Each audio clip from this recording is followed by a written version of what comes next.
Doctor Anis, মানুষকে ক্ষমা করতে শিখুন, অনেক শান্তি পাবেন। দেখছেন না, ক্ষমার অভাবে জগৎ সংসারে দিন দিন অশান্তি বেড়েই চলেছে। মানুষ কথায় কথায় হিংস্র হয়ে উঠছে। কোথায় ভেসে যাচ্ছে শিক্ষা, সংস্কৃতি, ঐতিহ্য।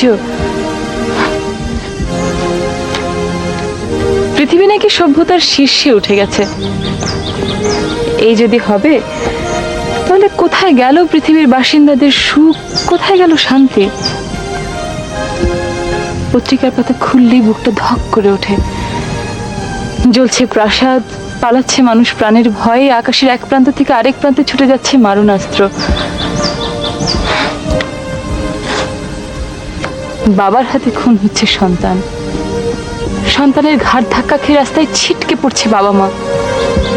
স্বামী স্ত্রীকে অবিশ্বাস করছে, ভেঙে যাচ্ছে ঘর সংসার।